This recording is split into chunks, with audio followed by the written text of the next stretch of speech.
Assalamualaikum warahmatullahi wabarakatuh. Jumpa lagi dengan saya Freddy Sudaryanto. Pagi ini membahas Kasubang. Mohon maaf tadi saya tidak kontrol yang video pertama saya. Tidak ada suaranya, mungkin ada masalah di mic-nya. Kita lanjut kembali. Tes 1, 2, 3. Adanya podcast yang sangat luar biasa, yaitu pertama podcastnya Dr. Hastri. Dan sekarang ada podcastnya Heri Susanto dan Ki Anom. Luar biasa kenapa? Karena dua-duanya adalah hal yang sangat krusial. Dr. Hastri tentang DNA, dan sekarang tentang masalah jam 3 kurang 10 saksi keluar untuk membeli nasi goreng dan melihat beberapa orang di TKP. Ini sangat krusial karena kan pada jam kejadian ini sangat krusial lah, ya jelas, karena kita tahu bahwa selama ini tidak ada terpantau pada saat kejadian ada orang di sana, kan begitu. Tapi kan ini yang sangat krusial adalah yaitu jam pada saat kejadian malamnya melihat ada orang di sana. Tapi walaupun pernyataan itu dibantah dan karena ada tekanan dan hipnotis kayaknya. Di podcast tersebut jelas-jelas kita lihat bahwa Ki Anom mengatakan bahwa saya siap bertanggung jawab atas pernyataan yang saya buat. Artinya bahwa Ki Anom mengatakan bahwa betullah itu apa adanya yang disampaikan oleh saksi ini. Nah, pertanyaannya adalah kenapa bisa berubah? Nah, kita ikuti terus ya perjalanannya. Kemudian Ki Anom menunjukkan di mana dari mana kemana, kemudian melihatnya di mana, siapa orangnya, kemudian diurut dan begitu lancar.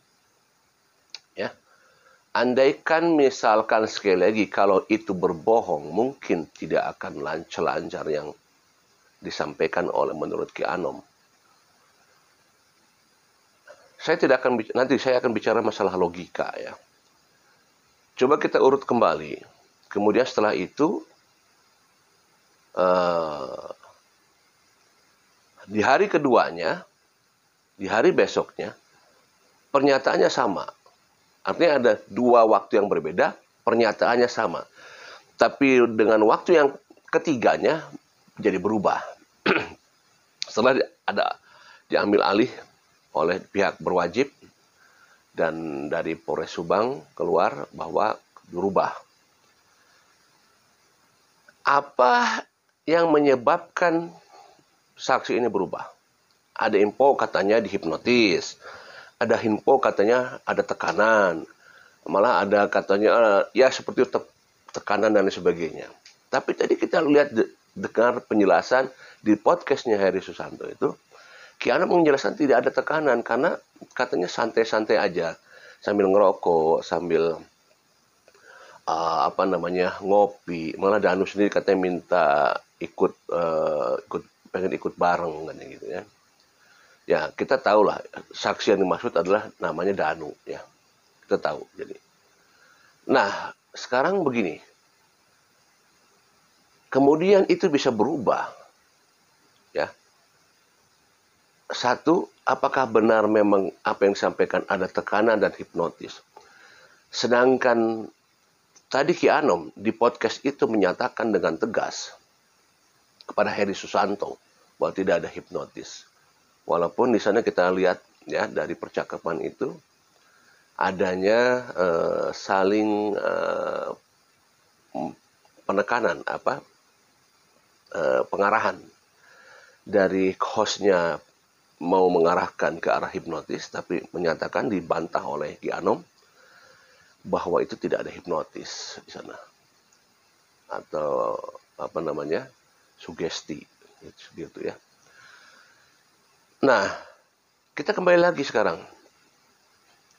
pada saat berubah berarti lepas daripada Ki Anom, lepas daripada orang-orang yang memang 2 hari itu membawanya Danu. Pada saat ada yang mengambil Danu, tiba-tiba berubah. terlepas dari sini? Ada apa? Apakah apakah memang jelas, memang tertekan atau itu?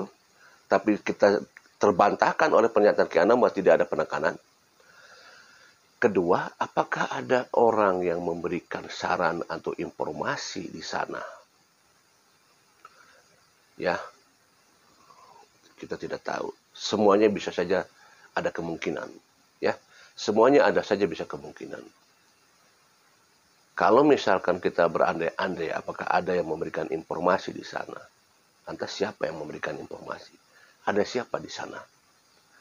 Apakah ada yang masih berhubungan dengan kasus Subang ini di sana?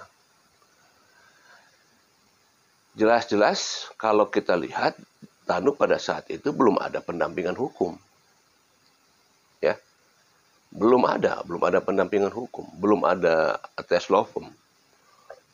Jadi masih sendiri Danunya. Nah, lantas siapakah? Kalau memang ada yang memberikan informasi, siapa? Atau memang Danu memang demikian? Walaupun di pihak kepolisian, di BAP, bahwa alibi Danu adalah tidur. Itu dipersesuaikan dengan pernyataan ibunya, ya, orang tuanya Danu, bahwa Danu tidur. Berubahnya seperti itu. Ya, pernyataan yang jam 3 itu dianulir, bahwa dia lagi tidur seperti itu. Ya. Kenapa saya katakan ini krusial? Karena melihat seseorang dan orang itu disebutkan di sana. Gitu kan. Nah, sekarang begini. Danu, katakanlah, kalau misalkan berpikiran antara, kalau saya secara berkaitan dengan masalah logika, pada saat kalau misalkan ini karangan cerita, ya, berarti kan ini karangan cerita. Kalau misalkan gini, oke lah, Danu tertekan, misalkan kalau ia tertekan pada saat dengan Ki Anom dan beberapa pihak kepolisian dan Pak Kades tertekan, ada ketakutan misalkan, ya. Berarti kan apa yang disampaikan itu karangan, ya. Ini sekali lagi, kalau misalkan itu, karena kan alibinya lagi tidur kan, alibinya lagi tidur. Berarti kan ini karangan. Sebuah karangan, saya hanya cuma berpikir secara logika saja. Pada saat seseorang ditanya secara spontan, ya, pada Anda juga kalau ditanya secara spontan, maka saya kira kalau pertanyaan itu spontan, maka akan menjawab hal yang sangat pendek, menurut logika gitu ya, menurut logika. Tapi kalau misalkan sekarang pada saat ditanya secara spontan, untuk menjawab secara panjang lebar, ini adalah hal yang sangat di luar kebiasaan. Karena ada kronologis. Kalau dia mengarang cerita, susah untuk membuat kronologis. Apalagi di sana kata Ki Anam menjelaskan perjalanan dari sini ke sini, kemudian tidak karena tutup kebalik lagi, gitu ya, melihat beberapa orang, gitu kan. Nah, ini artinya bahwa ada hal yang kronologis yang disampaikan. Tapi apakah cerita yang disampaikan, sekali lagi, kalau memang ini cerita, ya, apakah cerita yang disampaikan itu adalah betul dilakukan oleh suatu pertanyaan yang sifatnya spontan? Karena kalau pertanyaan spontan, susah untuk berpikir. Hal yang sangat panjang dan memerlukan suatu kronologis kejadian. Ya. Karena kronologis kejadian itu disampaikan yang bersangkutan, kalau bersangkutan melakukan hal yang dilakukan, hal yang disampaikan. Ini sekali lagi saya kalau bicara secara logika, saya akal sehat, ya.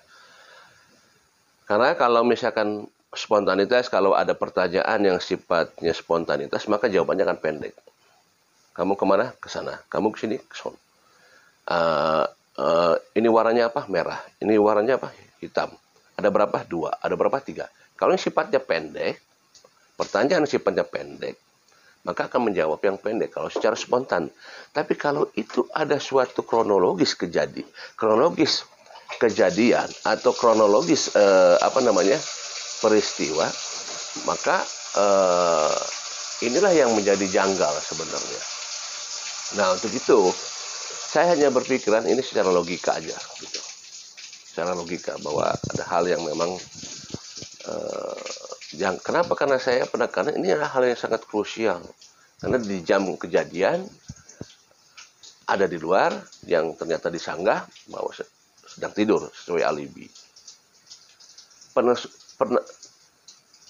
Ininya adalah pihak kepolisian sebenarnya. Ini yang harus terus ditelusuri. Gitu. Apa yang membuat latar belakang bahwa ini? Walaupun memang dikatakan katanya ada penekanan. Tentunya kan yang dicercar itu bukan hanya dari pihak Danu sebagai saksi yang mengatakan demikian, tapi dari yang memberikan informasi, yaitu dari Ki Anom, dari beberapa pihak kepolisian katanya. Ada Pak Kades juga di situ sebagai saksi. Kan itu sebenarnya yang harus dikonfrontasi. Saya kira pihak kepolisian bisa mengambil kesimpulan di sana. Lantas, kalau misalkan kita sebagai masyarakat awam saja bisa mengambil kesimpulan, masyarakat awam ya, kan masyarakat awam itu kan mereka itu bermacam ragam ya. Ada yang dari tingkat bawah sampai tingkat atas. Ada tingkat yang pendidikannya rendah sampai ada tingkat pendidikan tinggi. Itu masyarakat awam yang melihat ini kan. Artinya banyak juga orang-orang pintar yang melihat kronologis ini. Jadi kalau misalkan masyarakat awam saja bisa membaca ini, punten-punten, apakah tidak bisa dikejar ini oleh pihak kepolisian seperti itu? Mana sih yang benar? Mana dan yang rancu? Kan tinggal diurut-urut nantinya. Inilah yang sebenarnya kita berharap sebenarnya, ya. Kalau misalkan hal yang sifatnya bisa dikejar, hal yang sifatnya bisa ditelusuri, bisa terus dipres, tidak menghasilkan sesuatu, inilah yang akan menjadikan kebuntuan kita berpikir, apakah benar ada sesuatu dengan kasus Subang. Assalamualaikum warahmatullahi wabarakatuh.